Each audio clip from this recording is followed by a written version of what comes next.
Buenas tardes, hermanos. Vamos a iniciar el estudio de la escuela dominical. Es el estudio número 48 y lleva como título Joás, un rey guiado por el mal camino. Hermanos, antes de iniciar, vamos a ponernos en las manos de nuestro Dios. Vamos a hacer una oración. Señor Padre, gracias te damos, Señor Padre, porque eres bueno con cada uno de mis hermanos. Eres bueno, Señor, que tú sustentas a cada uno. Señor, tú conoces la situación en la cual se encuentra cada uno de mis hermanos. Yo me pido, Señor Padre, que tú sigas con ellos, continúes con ellos, sustentándolos, Señor. Guárdalos en el hueco de tu mano, Señor Padre, y que este estudio, Señor Padre, que vamos a iniciar, sea de gran bendición para cada uno de nosotros. Que esa sabiduría y ese entendimiento de tu palabra, Señor, lo podamos nosotros retener y poderlo practicar y compartir con la gente que no conoce de ti, Señor. Sigue usándolo, Señor Padre, y bendice a cada hermano, Señor, ahí en su hogar. Guárdalos y provee salud, Señor, principalmente. En el nombre de Cristo Jesús te lo pedimos. Amén. Vamos a iniciar, hermanos.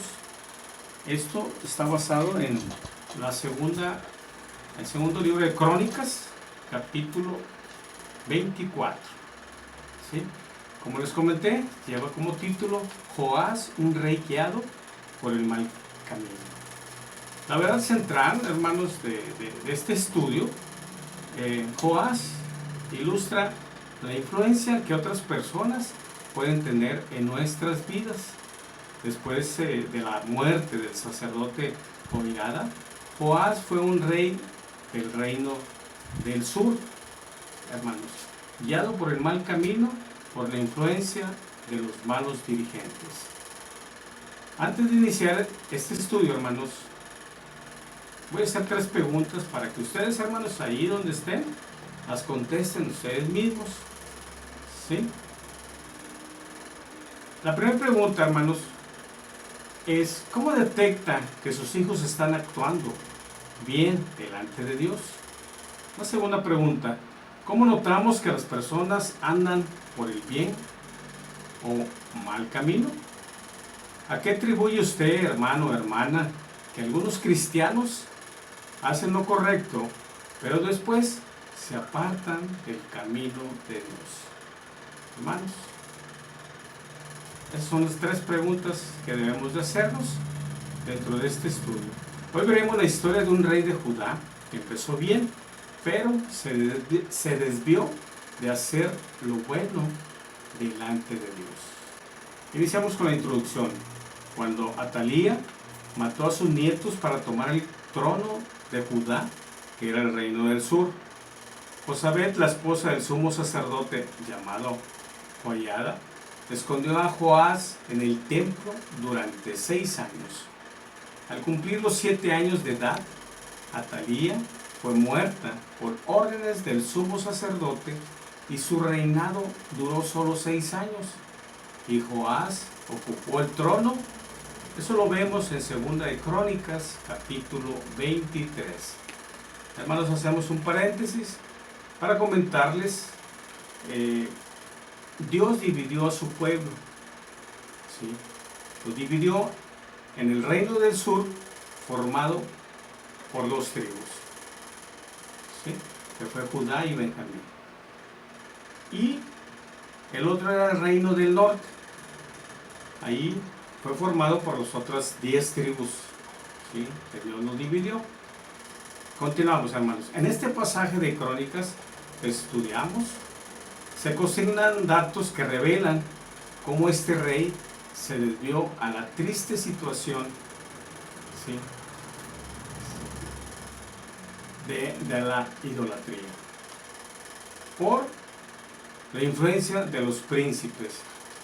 ¿Sí? Se dejó llevar y empezaron a adorar a los dioses. Dejaron a un lado a Dios.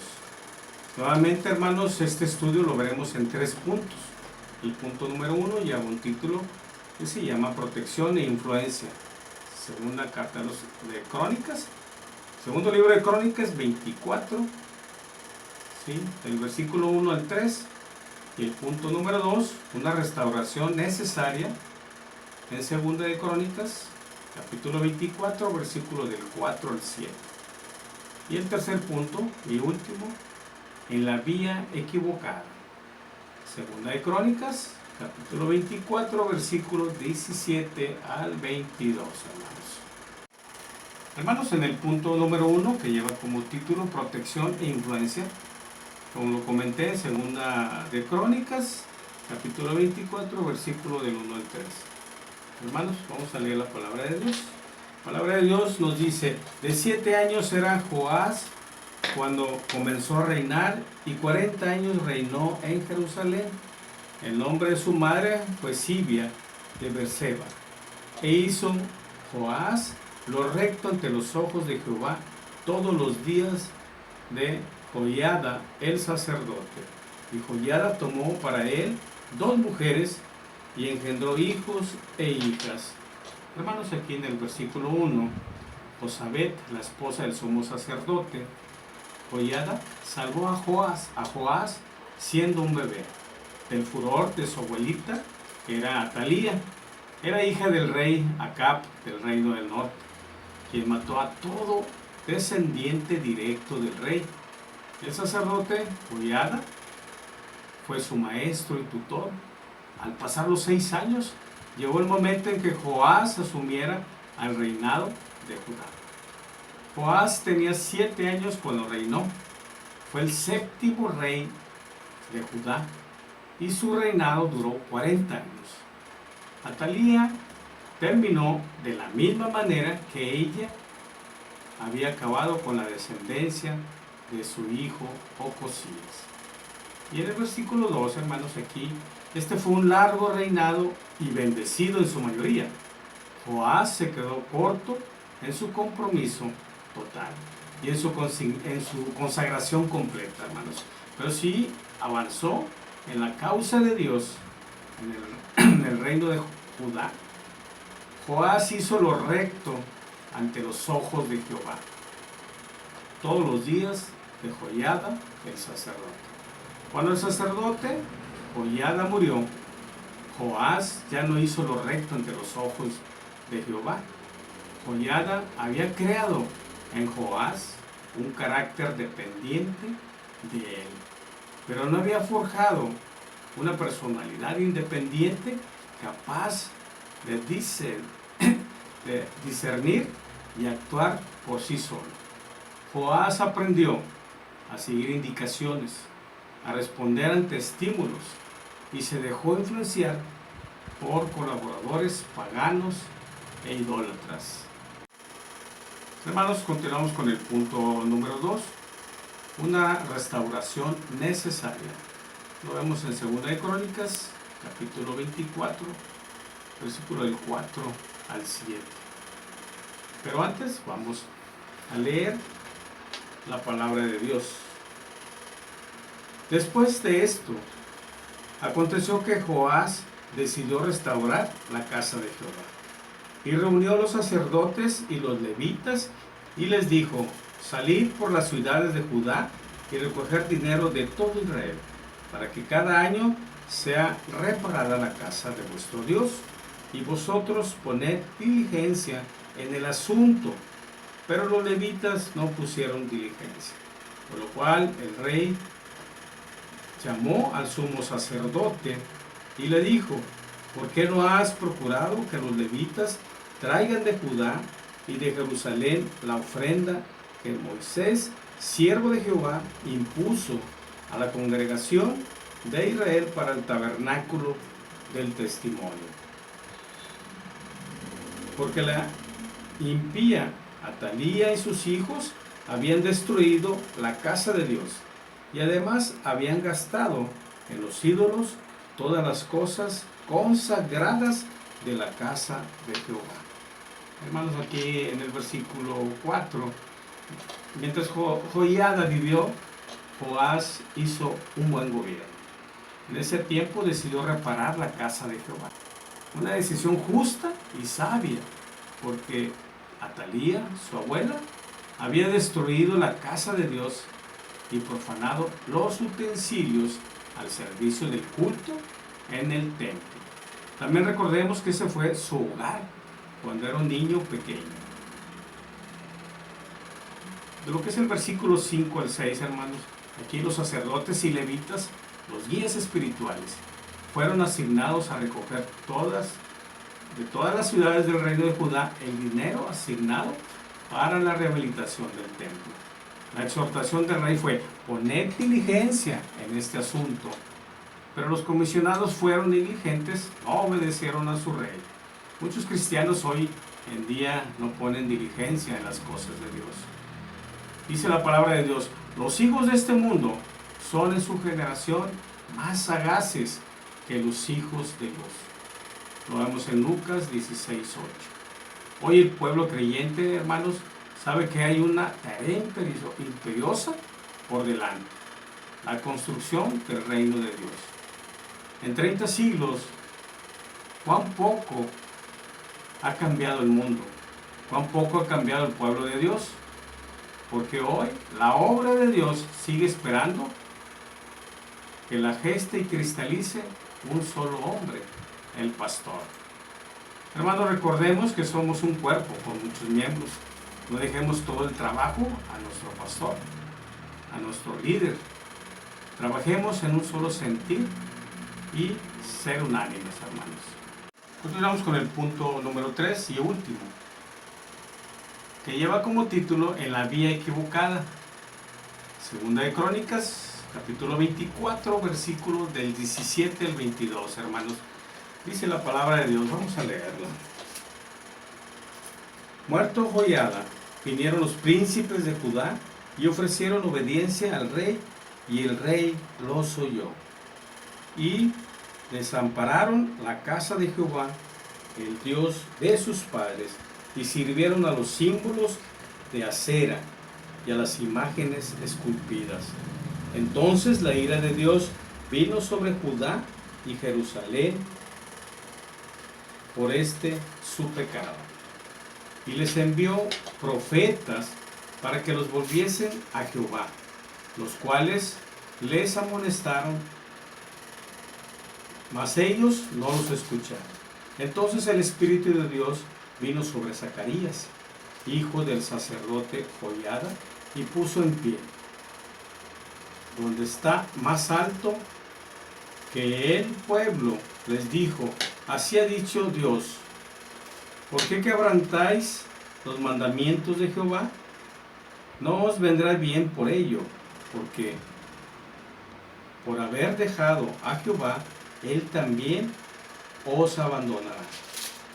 Pero ellos hicieron conspiración contra él, y por mandato del rey lo apedrearon hasta matarlo en el patio de la casa de Jehová. Así el rey Joás no se acordó de la misericordia que Joiada, padre de Zacarías, había hecho con él. Antes mató a su hijo, quien dijo al morir: Jehová lo vea y lo demande. Hermanos, aquí en el versículo 17, las cosas cambian radicalmente cuando muere el sumo sacerdote Joiada. Murió a los 130 años y fue sepultado con honores dignos de un rey. Llegan los príncipes de Judá y se ofrecen a colaborar con su rey en obediencia. Lo que sigue, hermanos, demuestra otra cosa. Se comportaron como los consejeros del rey Roboam, hijo del rey Salomón, cuando éste murió. Aquí precisamente es donde se pone de manifiesto el carácter débil e inmaduro del rey, cuando dice: y el rey los escuchó.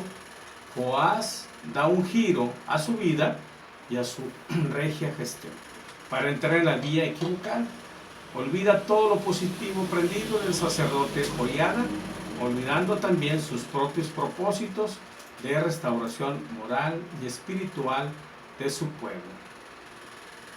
En los versículos 18 al 19, la idolatría los condujo a descuidar por completo el santuario. La consecuencia: despertaron la ira de Dios.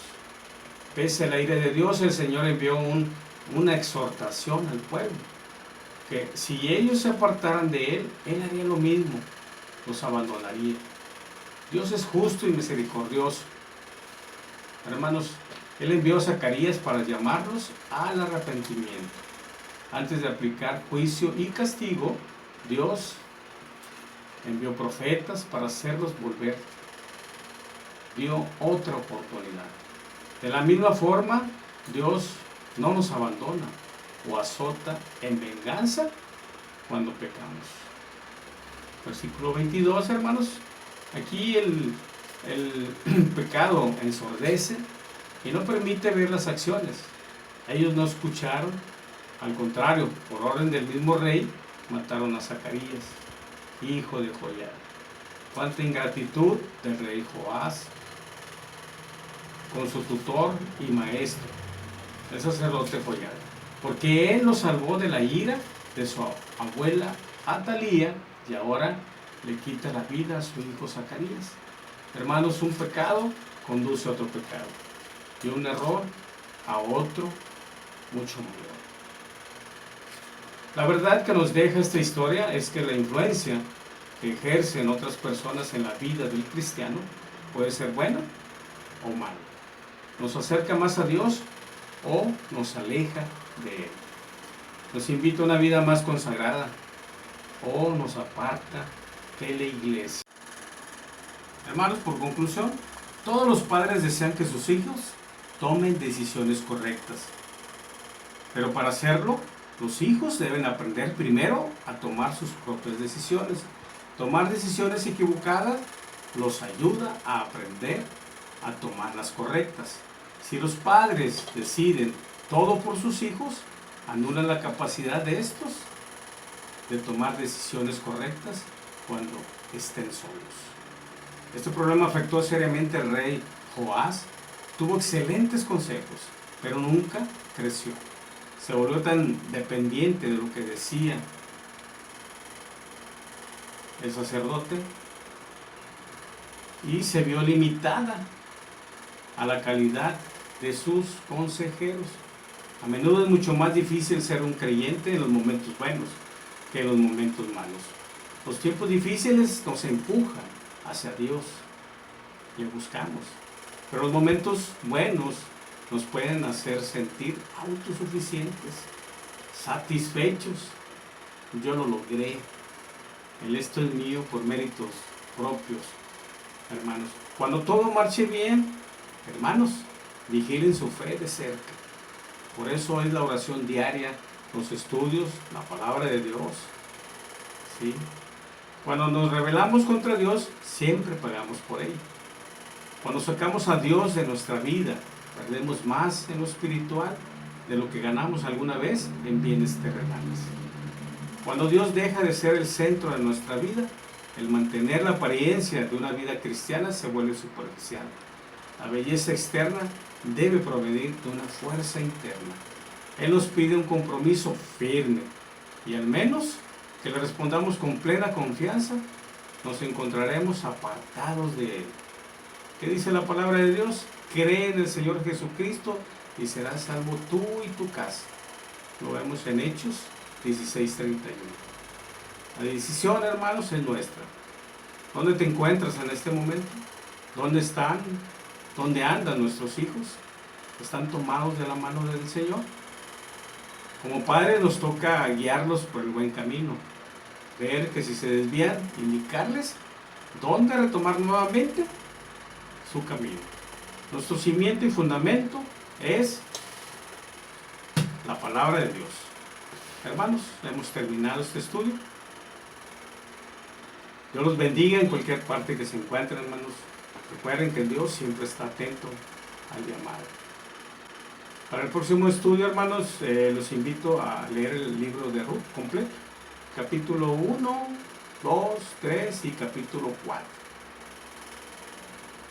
Que estos estudios, hermanos, lo pongamos en práctica. Dios los bendiga.